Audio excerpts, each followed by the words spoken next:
Yo. Yo, can you hear me? We're good? Oh yeah. How All could right. we not hear you with that amazing headset? I know. Do you like it? It's the I think zero F's given badass. headset. That thing is sick. It's like actually Jeremy Donovan was one of my earliest guests on Oh, the sales Office off guy? Hours. Yeah. Yeah, he's awesome. You'd Yeah, he's love great. him. He's another like hyper sales nerd. Um one of us, one of us.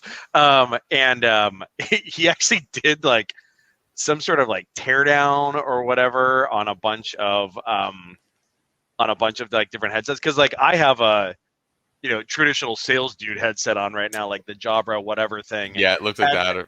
Mm-hmm. yeah, and it's like it's okay, but it's like $300 too, and it's just like it's like all this stuff for like you kind of don't need like, oh, I can walk around the office like as if you're gonna do that because you're like welded to your like Zoom thing. And like I think what he found was that the gaming headset was like the best one, and they're like $90 or whatever. It's like nothing. Exactly. It's like the most comfortable. I mean, the other thing that drives me crazy on calls is they use like the Apple ones and then the mics down here, but you can't hear anything they're saying. And it touches their shirt and it's just scratching the whole time. I'm like, just it's like in Oh COVID. my. It's like just put looks aside. Just do it Oh, works. I know it is the worst. All right, killer. So I think we're gonna get started here. Um, as I try to learn this new Goldcast UI versus Zoom. But hey everyone, thanks for joining Power Hour, Modern Sales Power Hour. What used to be Modern Sales Strategy Office Hours, which is kind of a mouthful. So thank you, Hannah, for making it be branded better, along with the green, which I think is very spicy. But essentially, the short of it is that Modern Sales Power Hour is literally just like a live Q&A conversation with like really rad sales leaders, like the one we have today, who is a really rad sales leader, sales operations thinker. We'll get into that a little bit shortly. But literally, the whole point of Power Hour was that like I do this a lot with like founders or sales leaders or whatever. Like, hey, Pete, I got a question about XYZ. And we like pop on the phone for like 15 minutes to talk about like territory planning or like comp models or fill in the blank. But what we realized is that like, man, we should just do this publicly. Because like everyone's got these problems, so let's just like talk about it, and it's just kind of like, oh, like car talk or love line, right? So this is kind of like car talk or love line for sales nerds like all of us, and that's what we're gonna be talking about today. So just as kind of like a little bit of a backstory here. This is a Modern Sales joint. Modern Sales is the nation's largest sales operations leadership and enablement peer education community. 25,000 members, thousands and thousands of companies. Literally exists for the purposes of helping people get answer their questions, their professional questions about revenue excellence and what have you. We do all sorts of fun different things like virtual experiences like this. There's of course a pretty dope online forum that's a Google group that's good for asynchronous Q&A. And then of course there are in-person experiences, which we haven't been doing very many of recently. Probably you haven't, you all haven't either, which is kind of annoying. But we're gonna fix that up here shortly. In the coming year, we're gonna get people jamming again because it's nice to hang out with people. Turns out. And so just a little bit of like context for folks here. Literally what we're here to do is to learn and like get your questions asked and answered. We've got Matt here, which we're going to talk about in a second, but he's super rad and I'm like pretty okay. And so just like anything's fair game. Like questions about like any revenue topic, sales operations, sales leadership, enablement, blah blah blah. It's all fair game. It's like stump the chump / like car talk, etc. And we'll do our best to kind of like point you in the right direction and give you and like kind of move on every 5 minutes or so. So that's that. Just as kind of like background here, I'm Pete Kazanjy. I'm the founder of Atrium. We make data-driven sales management software that helps AE, SDR, and AM CSM managers use data to improve their rep and team performance. Matt here is super cool. I met him probably like 6 years ago, I want to say. As a result of the customer research that I was doing for Atrium. He was an early MSP member. He did all sorts of rad stuff at a company called Fivestars, one of the earliest innovators in the SMB loyalty space, right? Kind of like check-ins and like coupons and so on and so forth, but like a crazy gnarly sales organization, like outside reps going door to door, kind of shoving hardware into the hands of like local mom and pop stores. So just absolutely kind of crazy sales motion there. And of course, now he's the VP of Revenue Operations at Checkr. You guys have probably heard of it. It's kind of a big deal, multi-billion-dollar startup that does background checks. And has been doing a bunch of like really kind of exciting stuff. So I'm super pumped to have Matt here because he's an amazing operations thinker. But yeah, so that's kind of what we're going to be doing here today. So we're going to get this party started here.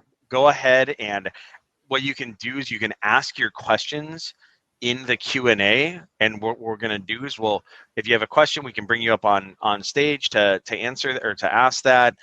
We can do it via text as well. We're trying to figure out how to do this in Goldcast. I used to do it in Zoom, but otherwise I have a bunch of questions here as well. So with that, I'm not quite sure how to turn off the media sharing. I think the powers that be have to do that for me. There you go. There we go. Hey, look at that. I know. Appeared out of the ether. It's great. I know. It's good because like if I start clicking buttons, like Lord knows, right? The cast on everybody. I know. No questions. And then like Hannah will kick my ass. Cool. So like, all right, I'm gonna start with the first question because I'm obsessed with product-led growth, but product-led growth of like a smart type that then like feeds into like a sales assist motion, not the like, oh, the product sells itself, because they don't. And I know that you guys at Checkr have been like doing some stuff there. So I thought that like, yeah, like maybe what you could do is kind of like, give a little bit like context on what Checkr's historical business has been like, and then kind of the goals of the PLG project. And then like, maybe just like we can talk about, like how, like what the biggest changes have been there, kind of the biggest learnings, and we can just kind of go from there. Sure. Yeah. So Checkr is one of the leading providers in the HR tech space. I mean, so just phenomenal growth rate of the company and really just like pushing the boundary on innovation within people, trust, safety platforms and figuring out how do we basically do things that can have never been done before. And bring new technology into the space. So specifically what we operate in, right, is background checks. And I think that, thinking about that, it's a very interesting model. We can talk about this a little bit in terms of like how PLG gets involved, but I'll give a little context setting and we can chat about it deeper. At the highest level, courts 20 years ago were not digitized. So even today, many places, right, if you want to run a background check on somebody and you want to understand their history, you will still send physical court runners and you'll go do stuff like that. Even San Francisco, as modern as it is still a non-digitized courthouse. So you're pulling records on people. There's a human being that will walk in and find that stuff. So, when you think about a space like that, ripe for disruption and ripe for technology, and I think Checkr, has just done an amazing job of doing that. Some of our largest companies are, large gig companies, Uber, Lyft, Amazon, DoorDash, Instacart, et cetera. So you can think about those as kind of that cadre. PLG in this type of business is super interesting. Yeah. So when I think about it, I think about a couple things that are happening as meta trends. The first is that these models have historically been enterprise-driven sales models. So when you look at the competitors, you have to go top down and you have to hire a bunch of salespeople and it's super expensive and you have high acquisition costs. So generally what models like that have as big problems is they underserve huge portions of the population. So I came from an SMB ecosystem as an example in prior life at Fivestars. You can think about, would you ever go deploy human beings that are enterprise SaaS to go sell a coffee shop? And is there even a use case or a background check there? Arguably yes or no. But you can start to think about other things that are starting to emerge, gig platforms that are doing things like disrupting daycare, or you need your daycare provider shut that day. Sure. You need someone to come in your house. People want those types of folks that are going to walk in their door that they've never met before to have some type of trust guarantee. And so that's generally where you see this happening. So on the PLG side, what you basically have to think about is that there's a lot of companies that are disrupting technology, disrupting a bunch of emerging verticals and industries, and you have to have a way to serve them that is not lining up hundreds of people on the phone and dialing down a list and trying to just go acquire with really expensive methods. So I view PLG as really, how do you cast a wide fishing net and how do you cast a big net? How do you capture a lot of really amazing customers? And then there's a separate part of the ops tack, which is hard, of how do you watch them and look at what they're doing and figure out who's interesting and how do you make sure your business talks to them? Correct. Yeah. So that's high level kind of what we've done. Happy to go in deeper if there's any more questions, but I view it as we're investing in where we personally believe the space is going and where, you know, technology is going and where the industries are all going that we serve. And so I view that as like an investment thesis. You know, you can choose to have an alternate thesis, which is we want to continue to plow down the existing largest employers in the US, Home Depot or you know, somebody like that, and go try to do that. But is that really where we want to be skating or not? Yeah, and then and then I think the other thing too is that like who are the other kind of big dogs in the game? It's like Kroll, I want to say, or like I forget In the who background check space, there's like Sterling and First Advantage are kind of some of the more traditional incumbent ones. Yeah. Like there's no way that they can pivot down and be like, cool, let's expose ours in a self-serve capacity, right? So it's like literally, it's kind of like one of my favorite like case studies of different sales motions. You almost get these like, sometimes you get these like perfect storms of like an ABC test where it's in this case, it's like the survey ecosystem. So like SurveyMonkey, Qualtrics, and Medallia, right? And so what's like SurveyMonkey, like they started out PLG, but they never actually figured out the like sales assist component. Correct. And so they ended up kind of like continue. I mean, it's great business, but like it's still like it's not Qualtrics, right? And the same was like Medallia was like these multi-$100,000 like, you know, top down, coming off the top ropes, and they, you know, built a big business there, but like weren't able to get the sales motion to like service the next layer of the stack. And so I think that like, so what's kind of cool, usually you can go up, and this is why like what I tell founders to do is like figure out a mid-market sales motion initially, because you can always go up, but usually it's very difficult to go down because like your operating rhythm is usually slower. You got like, oh, we got this like multi-$100,000 deals. There's like lots of slop to go around in the system, right? And so I think in you guys' case, like it would be very difficult for like these big dogs to be like, yeah, you know what, actually we should like ship a PLG offering here. That said, like, so does that mean like, how does this change your SDR motion? Right? Yeah. So like you guys were previously, you guys were like marketing, so like bringing inbound leads in, and then also going outbound against like, you know, people are doing a lot of hiring. But now you've got this like net. So like, how has that changed the SDR approach? Yeah, like I think on the SDR side, right, it's you want to deploy SDRs where it's super interesting. So I still think there's always use cases where if you have a good engagement model, you're going to have companies that are interesting, that are in your ICP for direct, that are engaging with content. So SDRs absolutely have to be nailing that part of the ecosystem, and they have to be paying attention there. But broadly, right, really, I think what it's doing is it's shifting the sales cycle from thinking about what's best for me to thinking about what's best for the customer. And so the design principle I sort of think about is, how do you talk to sales if you want to talk to sales?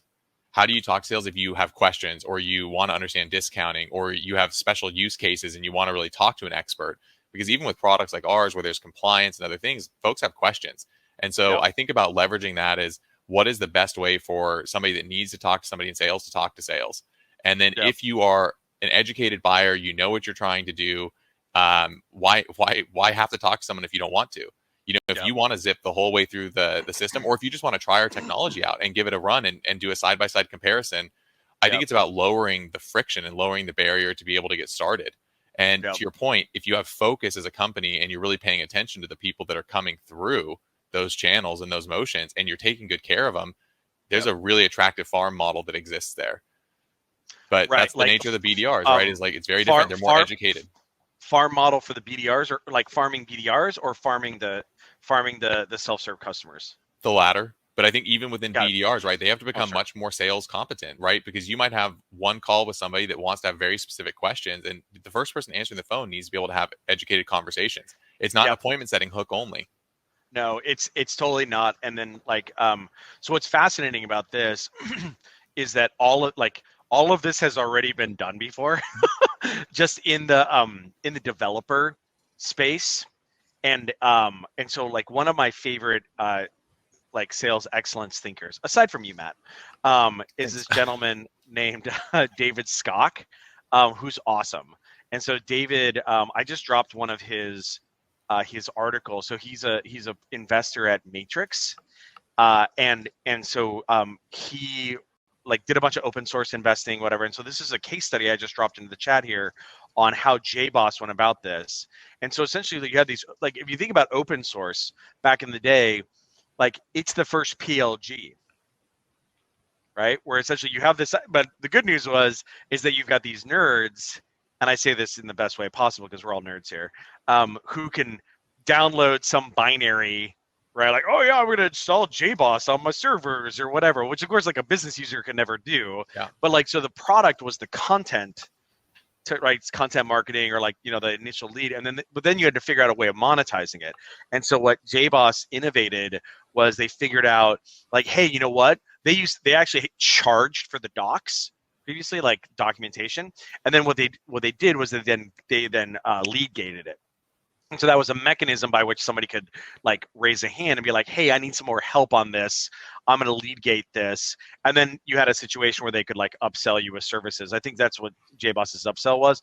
The further version of that has now become like the embrace and extend model, where it's like, oh, we've got the open source version of this, but then we got the super dope version, like Cloudera does this, Confluent does it, et cetera, et cetera. So what's happening is like that developer sales motion has been like that for a long time, where it's not like some BDR showing up on like, oh, hey, you downloaded this, I'm gonna like hump your leg until you get on a phone call with me. But it's more along the lines of like maturing them from a product usage, and then when they have a question, they raise their hand. And so what ends up happening is the BDRs kind of act as like lightweight success reps. Exactly. I mean, they're basically guided sellers, right? They're there to help answer questions, and you know, they believe that their technology can stand by itself, and they're just excited. They want to help get you up and running and let you try it and let you get in there and see that it works. You know, it's not so much like a hard, let's start the conversation on an understanding that we're about to sign a $50,000 agreement and you're going to eject from your prior vendor, right? I think when that's your default stance, you're now firmly in enterprise selling. And there's a place for that. There is absolutely still a place for that, you know, but not going away on these types of flywheels. I feel that it's like secularly dying. I'm sure all the enterprise sellers are like, shut up, Pete. That's not the case. But like, I feel like the notion of going wall to wall, like obviously there's some software or like some solutions that like lend itself to like wall to wall. Like you're not gonna like try out like, hey, we should do like a sample HRIS. Let's try out like SSO for our whole organization. Yeah, exactly. Let's test out Workday. Let's test out a new payroll provider. But I think what's going to happen is that because like the thin edge of the wedge, I really liked what you were talking about, the underserved thing. When you were talking about that, it made me think of like an econ demand slope. But dude, like let's look at the whole thing, right? Like look at vertical segmentation within marketplaces. Like this is the trend, right? If you want to pay attention to big trends, which I know we don't want to talk about too much, we want to say, you know, down in, but let's talk about real stuff. Even from ecosystem I came from, MindBody. What did they do? They were like, we're going to build a specific use case for like health and wellness and yoga studios, and we are going to crush it, and we're going to build the best payroll, the best everything within this space. That's how you serve an underserved segment, because the prior approach was like, let's throw like this micros point of sale at you, and let's throw this first data thing at you. It just didn't. It was okay, but it was missing huge opportunities. Toast doing the same thing. Toast is the same way. Yeah, for sure. So I think what's kind of cool about this is like everything old is new again, or whatever. Yeah. But I think what's fascinating is like a lot of these organizations, like you know, probably one of the earliest interviews that I did actually was around the same time I was interviewing you about Atrium. And like doing all of our customer research on how people do like data-driven management. I talked to Stephanie Schatz, who's now Stephanie Friedman. She was the head of sales at Xamarin, which is a mobile app development, like multi-platform mobile app development framework, closed source, I think. So similar kind of thing, but like had like a free version that people could use. They eventually got bought by Microsoft. So Nat Friedman, who was the founder of Xamarin, now is the CEO of GitHub. Cool. Right. But like what was cool was that like Xamarin actually, like their sales organization was badass. So like Arwa Kadura, I think, led sales operations over there. I forget where she's at now, but she's super dope. David Hong. Oh, David, who used to be at Checkr, came from Xamarin as well. But like it was one of those things where they really had their act together. Because it wasn't one of those things, like it wasn't the problem with a lot of these developer tools companies is oftentimes they like, ew, sales, gross, right? Whereas in their organization was like, no, like Get we're them gonna do both. it the right way, where it's like guided selling and customers, and all their BDRs were like called like success specialists or whatever. But then they had like real sellers, right? And so I think that, like, but people aren't really figuring that out, or are like it's hard for them to figure out.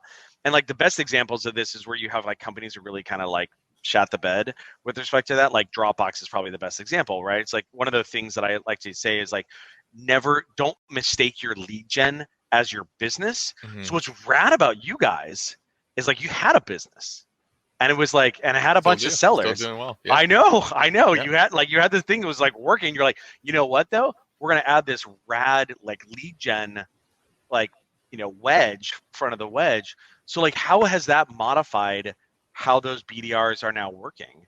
And then more like, let's talk about that, and then let's talk about how like those things are gonna like the watchingness, right? Like, Yeah. okay, now this needs a mid-market rep. Like, Yeah. how has that changed with the PLG? So let's pivot. There's Verb, no like, pivot. you know what I mean? It's basically capturing what wasn't being captured. Addition. So, the thing that we, at least what I saw was there was opportunity there we weren't appropriately capturing, right? Because when you give people really high quotas, they don't want to mess around with, which a good seller should do. You don't waste your time doing really long sales cycles with very low value, very low ACV customers. It doesn't make sense.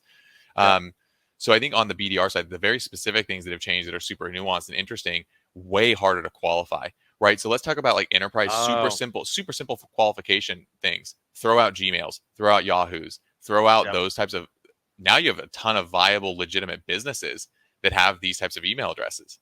So what do you do there, right? So that messes up all of your stuff there. Routing, right? When they're getting it, how do you basically train them to basically figure out if this deal is big enough where you probably need to send it up? Because you might be able to sell them for your simple solution that's like straight through very quick, but the prices there may not be discounted effectively, or you may not get the customer all of the configurations they need, or you may not do the integration the way you need to do it. So it's learning, when do you pass something up, because it's the best thing for the customer, even if the customer has willingness to proceed through, and how do you handle that stuff?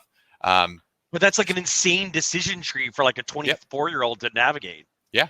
So you have to do your best with like technology to help make those decisions. And so, I think it's been a big struggle on our side too. And I don't think we have it perfect yet, but it's just a constant investment. So many meetings have gone through talking about how do we keep getting tighter here? So we're playing around with stuff like, do we run ML to figure out who's interesting or who's not? Because who's a candidate, who's not, who's actually a viable lead, who's not. So we want to pull as much of that parsing out as possible. And then you're right, on the enablement side, what we've done is we've taken a smaller team of SDRs and really trained them really well. And I think that's what you have to do. You can't rely on it's a throughput motion to only set an appointment and on to the next. Here are the 5 titles. Do they match? If then, go. Exactly. So you can't do that. So I think it's a challenge, and I think we're still learning. We're still learning a lot about it. On the marketing side, though, as well, what we're playing around with a lot is still tinkering with our flows a lot. What questions should we be asking on the web? Like, what are the biggest questions to ask that are the most important? Because you can go throw a web form at someone and give them 50 fields to fill out, and then you're going to have your lead quality and lead volume drop off a cliff. So the question also becomes, what are the exact questions that we want to qualify and that are the highest value to ask to figure out who you might be? So even asking questions like, do you need help with an integration? Do you have an integration you want to go into?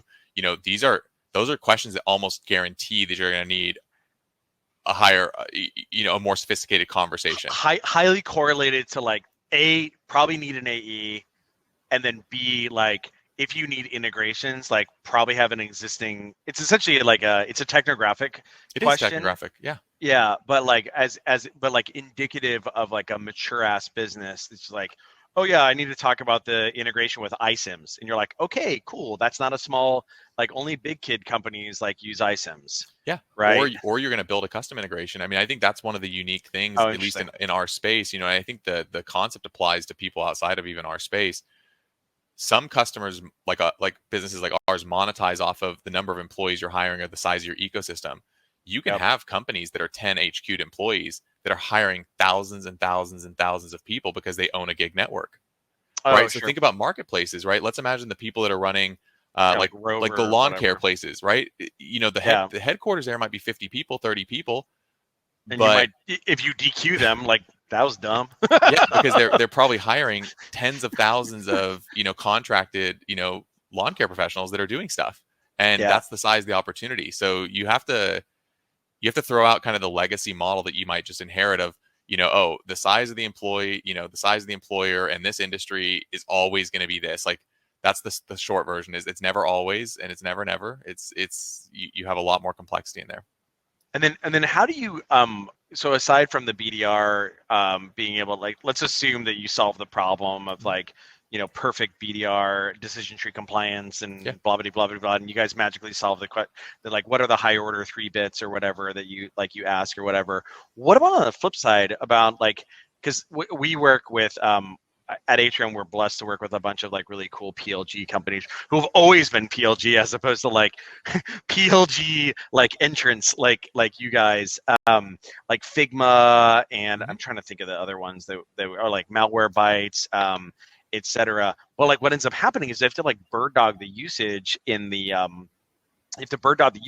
app, and then like allow like business users, like reps or whatever, to like identify and like take action and what have you. So even short of the BDR thing, like, are you guys doing stuff? You're like, whoa, this thing right here, this self-serve person is like, whoa, they're doing a lot of work. Like they're doing a lot of like background checks. That should probably bubble up to, Absolutely, a rep or whatever. Yes, that's like where we have managed accounts, right? CSMs. I mean, this all ties to that. You have to watch what they're doing. If you don't watch what they're doing, you're going to have big customers, get out of control and scale past you. You're not going to see that they're big and valuable. You're not going to make the investment on your side, and then you've done the bad thing, which is you did not take care of your existing customer. So that's absolutely no. You have to watch usage. I think this is the pros and the cons of these types of ecosystems. On the pros of the sales driven approach, you kind of know who every customer is. Every customer has a touch point in the organization. Yeah. And those of us that have worked in heavy sales driven cultures, where do you hear about a lot of account pain? You hear it from your sales teams. They'll tell you, my customer's having pain, and it's that like comes a game up. it's like a game of telephone though, right? Right. And so when you go through PLG and they don't have that person to person relationship, where are they supposed to tell you about pain? So I think about, when I'm talking with our product teams a lot, for me, it's about how do we instrument, both human to human interactions, but how do you instrument human to product interactions? How do we know if what we're doing is really good? How do we make sure it gets better? And then the last thing I'll say that's somewhat interesting to think about as well, we've deployed a tool called Stack Moxie, which is working really well. But basically what it does is it smoke tests all of our systems. So we can chase our Marcom all the way through Salesforce and make sure stuff ends up in the right place. So it runs automated. Think of it as like automated testing for your sales and marketing stack. And I think this stuff is going to become more and more important as well, because you have to know if your systems are broken, and you're changing things constantly to drive conversions and do stuff. You're changing web forms, you're changing lead forms. Do you even have a system that can test that it's going wrong? Because typically what ends up happening is, it happened at Marketo. There was like this kind of bad situation that happened at Marketo. Marketo had a lead form go down. This was a couple years back. They didn't know their lead form broke. They just were looking at a QBR, and they were like, our leads are down. It's like the cobbler's children have no shoes. Yeah. So if Marketo's lead form, they were using HubSpot as their map. That's so right. Like, maybe that's what it was. Yeah, that was the problem. Blame it on HubSpot. Blame it on HubSpot. Yeah. But there's that stuff too, which is automated ways through the sales pipeline need automated testing to tell you if it's working. That's a really good point, because obviously there's like Copado, who does the like, they do like dev deployment. I know that like Sonar is an Atrium customer. It sounds like they do similar things to Stack Moxie. I know that it's so funny, like, I am one of our Salesforce admins. Matt's gonna like scowl. He's gonna be like, oh God, terrible. But like, we're now getting to the level of complexity where like I do something, and of course it like silently breaks some sort of like workflow rule over here, and it's like super screwed. Yeah, the usage stuff in product, I think, is really powerful. Literally, I was having because Atrium has a really like a really powerful land and expand motion, where kind of like one of our value propositions, it takes like 90 seconds to set up Atrium. You just connect to your CRM, and like all of a sudden you're an SDR manager, an AE manager. You now have like every metric you could possibly want to instrument your team without having to bug, sales ops or what have you.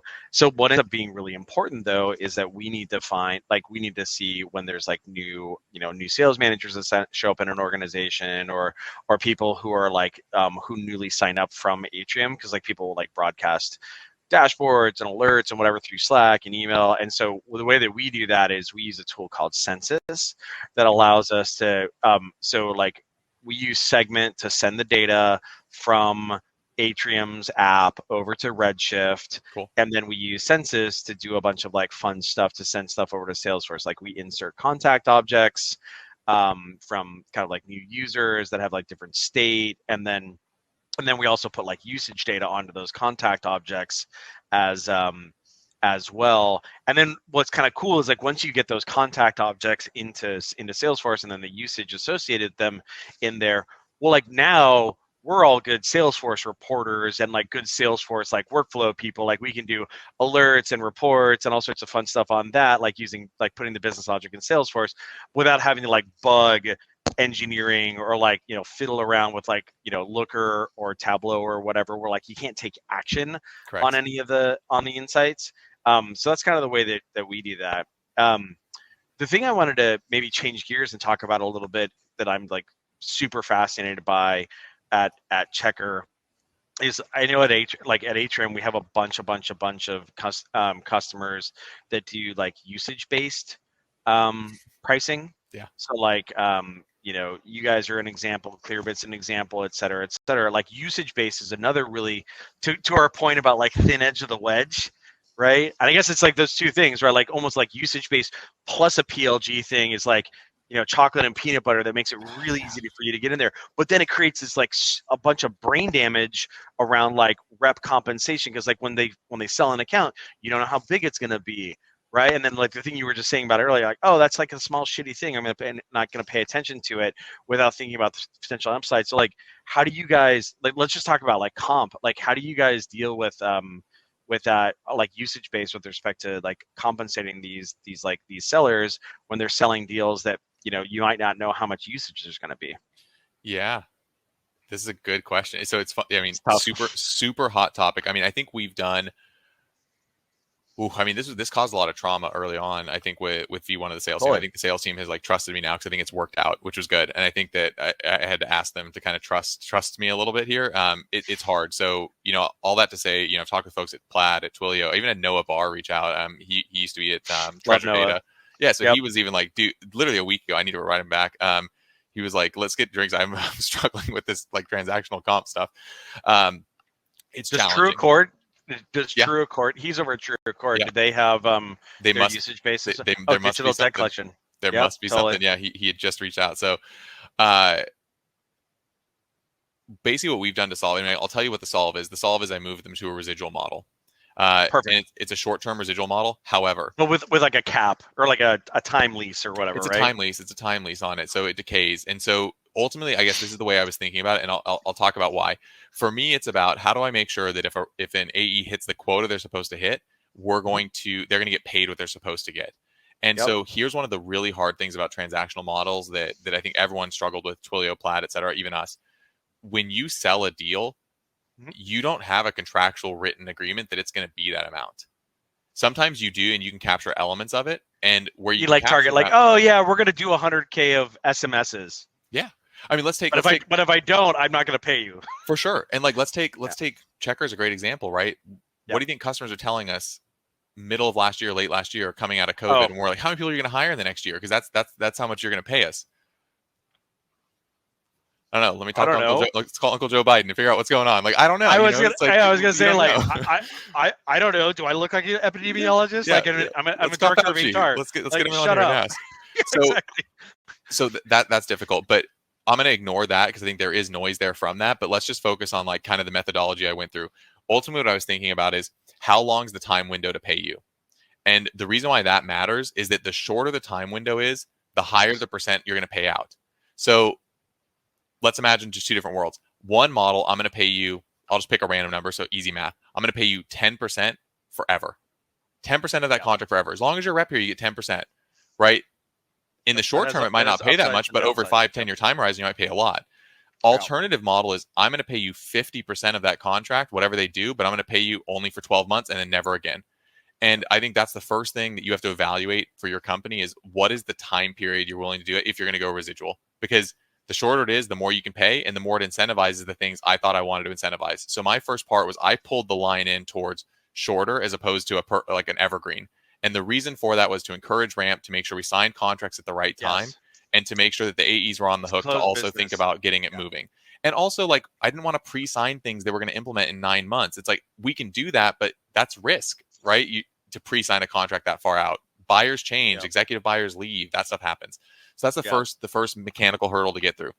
The second part is, how do I get you something up front? Because Exactly. AEs have a family and they need to get paid today, right? And they have responsibilities. And you want that tight feedback loop of Yeah. like, man, I busted my ass. Oh, I look, got something. Yeah. $3,000 showed up. Exactly. And so, Right. you know, we built some mechanisms to pay portions up front. And so, you know, where customers are willing, for example, to say, I'll pay an amount, why not release those funds up front? There's no risk for us. It's contractually bound. So, hey, maybe we can't say they're going to commit huge amounts. Maybe they'll be willing to commit something. And that's a good mechanism to get AEs paid. But I think the core thing you want to think about is exactly your point. You need something to basically pull that in somehow, whether that's a spiff, whether that's a logo bounty, Yep. which, you know, exactly. Miro does some of that. You know, whatever you want to do for that perspective. That was the second design consideration. And then the third is, when I ran that model and reps hit their quotas, did they actually get paid OTE? And Yeah. if they don't, that's your biggest problem. And so I think for us, luckily, it's worked out where I think we've done a pretty good job balancing all of those. But I think those are the big three considerations, you know. Yeah. What buddy of mine now runs sales ops at Trip Actions, guy named Dave Zwerin. He was previously at Iterable, pardon me. He is now at Iterable doing sales ops, and before that he was at Trip Actions. Talk about COVID Yeah. insanity.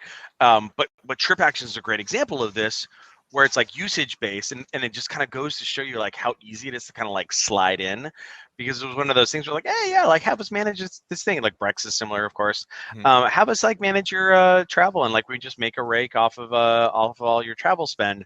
The problem, of course, is that like what Trip Actions would do is they'd have to understand like, okay, how much spend is there actually going to be? It's hard. Right? Like Affirm is a great example of this as well. There's another buddy of mine, Ashish Bhatnagar, who was at Eventbrite back in the day, and then he went over to Affirm. And so, and like in Inform's case, like they make like their business is aligned with like how much like buy now, pay later traffic there is on like Peloton or like, you know, Casper or like 8 Sleep or fill in the blank.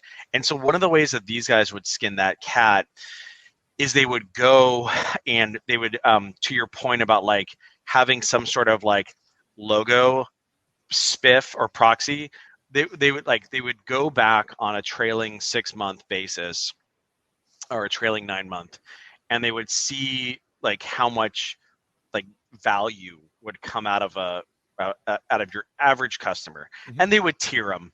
Right, they would like, you know, figure out some sort of like leading indicator proxy. In the case of Affirm, it was and what you want is you want externally validatable proxy. So like in Affirm's case, it was like GMV, and they would like hook into Demandware or like Shopify or whatever. So like you actually see what the GMV is. It's not like the person who runs the store being like, yeah, we do this, and the rep is like, I'm just gonna like double that when I put it in the op here. Yeah, sure, buddy.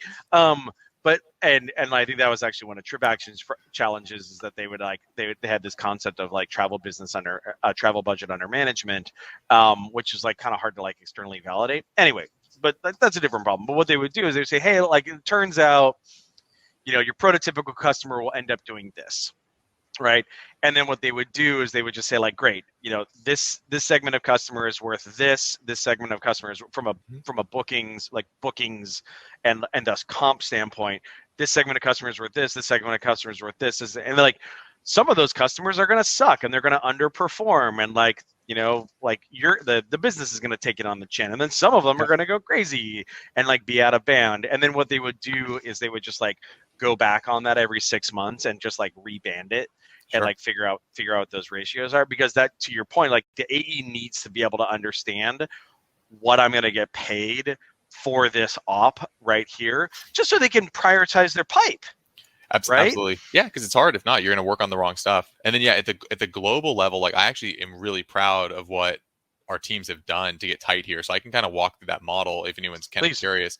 So when we book deals, we don't use the term ACV, we use ECV, which is estimated contract value. So, exactly. Right. We call it an estimate. We track on every cohort, both monthly, quarterly, you know, whatever, all of them are cohorted. What we call it like a bookings to revenue conversion. You said it right. The aggregate, we said it was worth $1 million. what is it actually producing and what's it run rating, and we plot those trends and we look for where they asymptote, because you also see in transactional businesses companies ramp because they're moving from one provider to another. So you see a ramp and then they asymptote, and so it's like, what's the bookings to revenue conversion? And then the third thing that we've done is like a mitigant that's been super effective. We built an onboarding team. We actually did this underneath RevOps, and we proof of concepted it, and then we built it out to about 2 people, and then we transitioned it, and it's now a full-fledged team that's running well. It's this gal named Sam. My team is amazing, or was on our team. She's now under our implementations and onboarding team. But basically, what we do is we put them behind the AE, and so when the contract is signed, they're responsible for the first 2-3 months of life. And a lot of what they do is they go through and they revalidate the volumes. So on the sales side, right, if someone's telling us they're going to be like, you know, $1 million customer, of course, we're going to look at volumes and like double check all this stuff. But even then, we have another set of eyes behind it that does that. What's been really cool, we put that program in place in late last year. So I guess like December. And then I transitioned it about 2 months ago. It was underneath Kelly Arbuckle. She's great. And so she helped build that out. But the first time we did it, it was like we were having a called like a 20-25% adjustment. So what reps were saying versus what onboarding was saying, we saw like a 25% haircut. The reason why is not that the reps are necessarily inflating. It's that the buyer is always more ambitious. And then when you put the implementations and the onboarding team on, all of a sudden they're out of the buyer ecosystem and they're in the user ecosystem. And so we would just ask questions like, hey, you know, we're seeing you guys are going to hire about this much. Is this right? You know, and they're basically like, ooh, that feels aggressive, or no, that feels like about like our plans. But what's been really cool is we looked at last quarter. So I actually like a quarterly review on this. It was 5%. So we went from 25% adjustment to 5%. So we got more precise. Exactly. Or maybe everyone hired more because of COVID stupidity. And the AEs are not incentivized to lie about these bookings, right? No. Because it's just ECV, and we're just teaching them, you know, how do we get tighter here.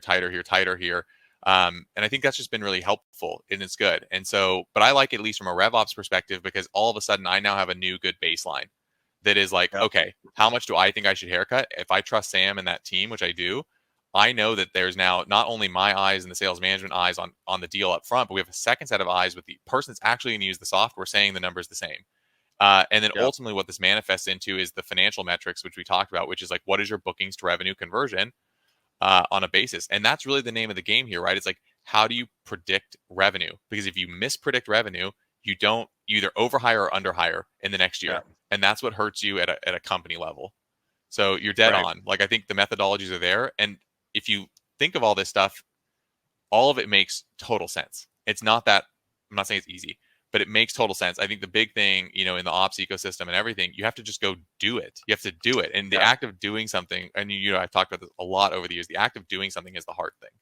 Yeah, when it also reveals, like, I mean, one of the things that I like to say about sales operations is, you know, as product manager of the revenue organization, you ship a thing, and this is what happens with like product management as, you know, somebody who works on software products and also revenue teams. Like you have a hypothesis, you ship it, parts of the hypothesis were totally wrong, and you have to like iterate it. But like the thing is, if you don't ship it, you don't start getting that feedback, and you just keep building and building and building and building and building and building. I forget who it is who says this, but like tactics beget strategy. Sure. As opposed to the inverse, because essentially what ends up happening is like through enough iterations, strategy becomes emergent or like revealed to you by like, it's kind of like feeling the elephant, right? Like you feel enough and you're like, oh yeah, okay, cool, right? Dude, so like my honest, like it's so funny because like on that topic, this is what I talk about a lot with my team. If you push into the right lever really poorly, you'll get a big read. You'll see the numbers move. Like even if you take a really poor place step in the right direction, you'll still figure out that it was actually pretty good. That's like your signal, but it's like, you're right. It's the act of doing something. And if you try something and you actually go put a foot forward and do it, if the number shakes and moves the right direction, you're probably on the right hunt. And that's what we did. Like even with this onboarding thing, right? It was just, let's put a human here and let's see what happens. Let's give it a test. And we told, you know, the person like, this is a test. We'll see if it works. We think it will. And you know, you go do it and it's like all of a sudden your numbers move and it's big return. We did this too, because again, like we're kind of like a middle PLG light, ITE, right? Where so initially we would have AEs who were working these ops, And like one of Atrium's superpowers is like it's so easy to slide into these organizations that are underserved internally because they've got like some massive Tableau implementation or I Looker love y'all's implementation. entry point. It's slick. Yeah, It's good. I mean it's like it's like sneaky, right? But I mean it's just ripped off from like Datadog and like New Relic and what have you. So like as if we made up anything here. But the thing is that it has like very serious implications for your sales motion. So like one, we slide in, and so what we advocate to our reps is like, hey, we call it an MVT, minimum viable transaction. Like get the MVT done, start proving value.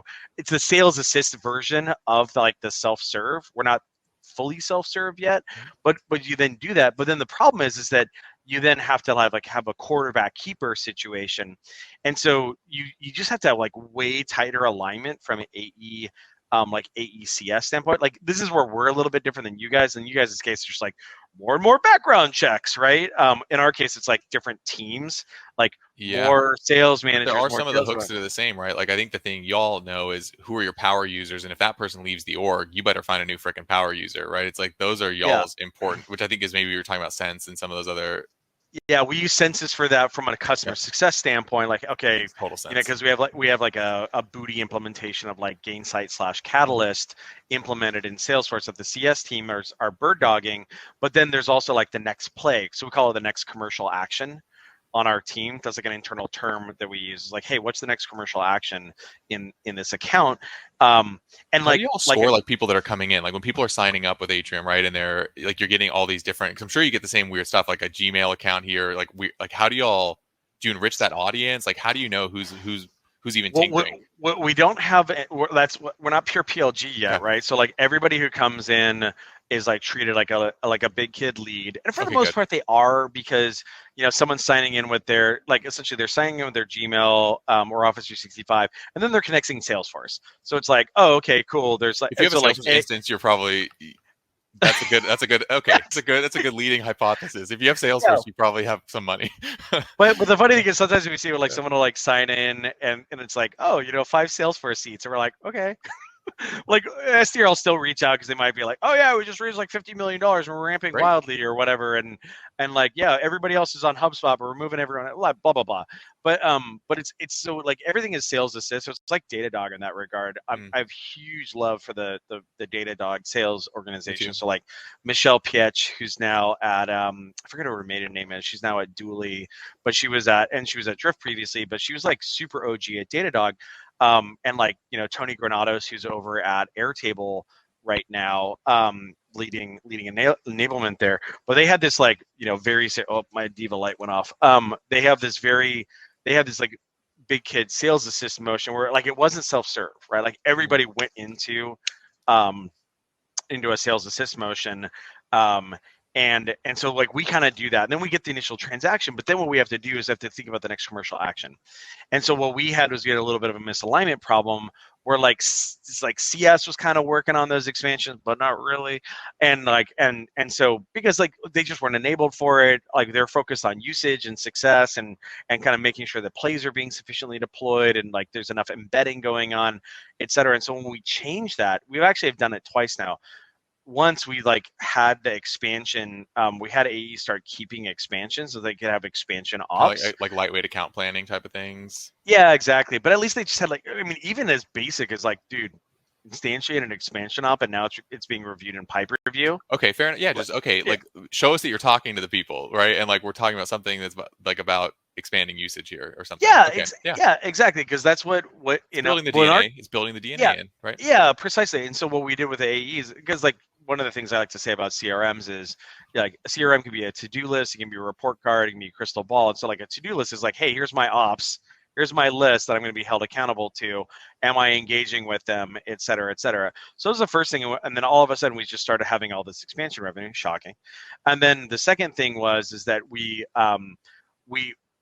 had situations where we started identifying new people showing up in organizations, right?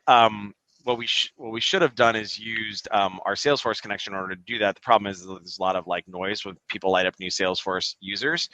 So we actually use a different tool called Sift Data that's actually run by the guys over at Kicksaw Sales Operations Consulting.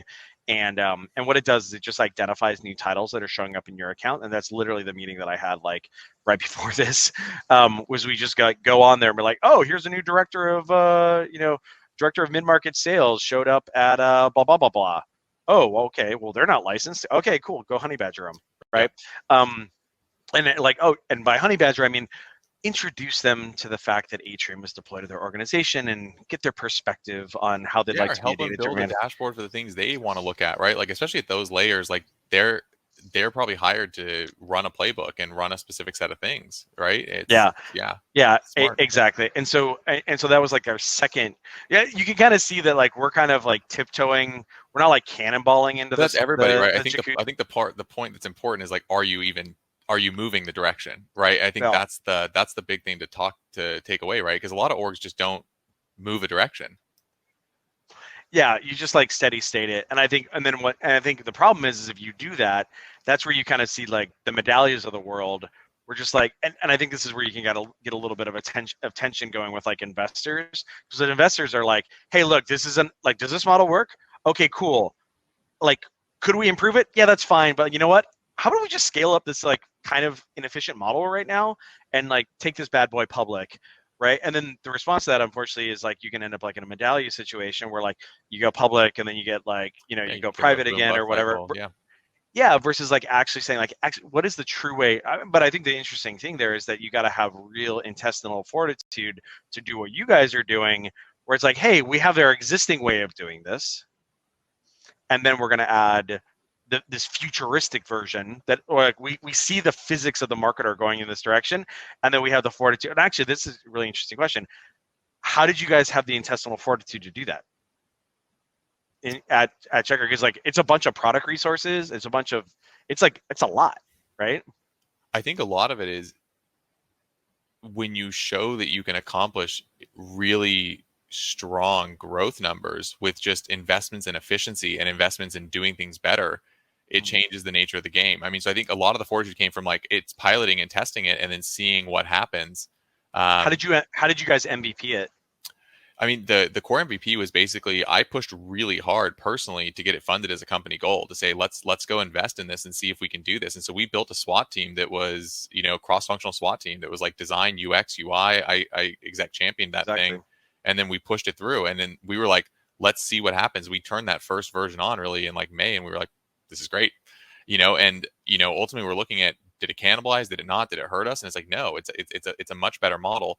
So that's really where you build confidence, and then you just pay attention to the numbers. And I think we saw a lot of this also through our channel partners and channel ecosystems. Like we've got amazing partners and amazing people that we do stuff with, and the common pattern that you'll see emerge over and over and over again in not just unique to our space but a lot of spaces is that tech has a lot of disruptors, and what's small today is not small forever.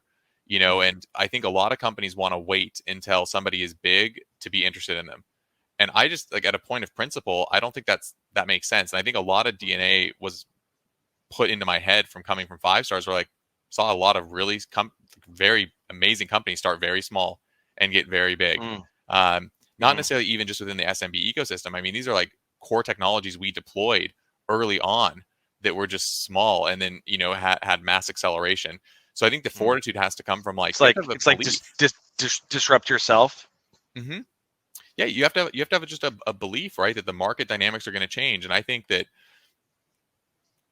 I just think about buyer. Like sometimes I try not to make it too complicated. I try to just remember what it was like when I was a little kid. When I was a little kid, like there was no internet. There was none of that stuff. People couldn't buy things, and if they did, they kind of bought them out of a magazine, or somebody came door to door and sold them stuff. You're in a different world now. You're in a highly digitized world, and there are huge segments that are still underserved, and that represents like massive opportunity. So I think you're going to continue to see a lot of those changes, but it comes from like the numbers. And then also, at the company strategy level, we're going to continue huge investment in all of our other channels. It's just how do we also do this and treat this as a very important part of the business. And but like you make it sound like it's like, oh, it's like easy and obvious, but like organizations don't do this. Right, like a lot of the developers in our company, a lot of the developers in our company and a lot of our product leaders really wanted this as well, and they wanted the opportunity. But you need to validate it in the marketplace. A lot of them were huge amazing advocates for us doing this. And what they Well, I needed think what to you prove had is was that you had the sales revenue's there. strategy plus Yeah. product alignment. Yes. Yeah. Yeah. And product really wanted this too, I think, but you have to go deploy this into the market. And there's an element of that takes really good execution and the marketing side, the sales side, the SDR side to set this up well. So yeah, I mean, it's someone's got to yeah, drive it at the company level, I think is the high yeah, level. I think what ends up happening is like, I don't know, I hate the A word, alignment, because it's usually like a bunch of like, it's like a terrible webinar with talking heads. Hey, like this. Um, but I think like the truth is that it's like following a thread all the way through and like having those people talk to each other. I guess Apple's probably the best example of this, but like, hey, look, the like follow so here's the sign up and here's the the form fills or whatever, and then here's the initial product experience, and then here's the initial onboard and ramp there in the self-serve case, and then like where's the CTA so they can escalate to sales or whatever. Like if sales isn't in that, like literally in the Figma designs, And how do you literally and in how the do you Figma price it, designs, and how do you position it, and how do you it's all you're dead on. It's like I don't like the alignment term either because I think it's cheap in terms of like, but there's a truth that's much deeper than alignment. It's like, are you talking to these people? Are you acting like you're on the same team, and are you co-attacking a problem? Like let's ignore the word alignment. Like, are you there actually go, working together with these people and co-attacking a problem? I think that's what essentially like the A word has been like it's been crapped up with like terrible douchebaggery, and so what you need is just something that's like way more crisp, like even like matrixed. It's like, oh yeah, you just need a matrixed tiger team below. It's like right, but like what you need is you just say like, yo, dude, we need a squad. I mean, it's almost like a startup, right? It's a squad. Yeah, because what you did was, I think the way you described it was really good. Was you can imagine some organization shows up where they're just like, hey, you know what? We're going to disrupt Checkr. How are you going to disrupt Checkr? Well, what we're going to do is we're going to make it self-serve. Oh, but like, how is it different than Checkr? It's not. It's just self-serve, and it has, and it's usage based. And so if you're like big and hidebound, right, as like Checkr or like an incumbent, you're like, oh yeah, that's a toy over there. They're never going to get there. And then, as you point out, like, oh, actually, no, right? And then they added actually, you know what makes me think of what this makes me think of is this dude Gokul Rajaraman, whose name I'm like totally messing up right now but he was at Square. Yeah. Well, Square was very, very, very sales hesitant, and I think there's a lot of lessons in there too. Or I think this is the part that a lot of people miss in. I don't want to use the term PLG too much either because that's got its own connotations. But like, yeah, exactly. If you build a product that is amazing without having to have humans do every interaction, what you're going to find is your enterprise customers and your upmarket customers want that exact same stuff. Exactly. Like they actually do, and it's highly beneficial. And I think that's the big part is like it's not. But having they can't company buy on their own. Correct. At that scale. Right. Yeah. Exactly. And I think that's the thing. Yeah. The thing that I just dropped into the chat there was Gokul Rajaraman's. It's called Self-Serve First, the overlooked but essential paradigm underlying. And I don't disagree with him. Now the thing is, like, I won't like everything that comes out of, like, I think Square didn't have a real sales organization for a very, very long time. The good news is they eventually got there. So like Danny Gilliland, did sales ops over there. Andrew Berger, who was at front for a while, like they eventually got their act together. But they had the kind of like the engineer kind of product manager, like, ew, sales mindset. But I think if you can create a very simple product, this is what Gokul talks about in that blog post. If you can create a very simple product, right, but then embrace the like, hey, if we're going to go up market now, we need SSO.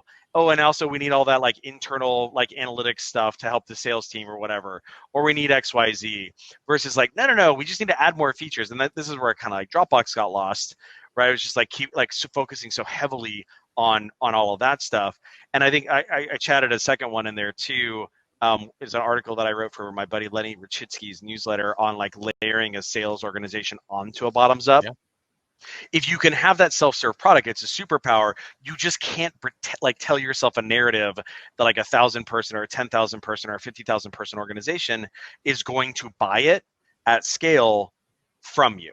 Right. And I Yeah. feel that like the Slacks and the Zooms kind of got this, like, No, like because like those upper, they figured it and that's out. the thing is like even with us, like there's huge investment that's always going to occur and continue. I think the lion's share of investment is still going to go to those customers because they need it, and there are huge, unique use cases and amazing things.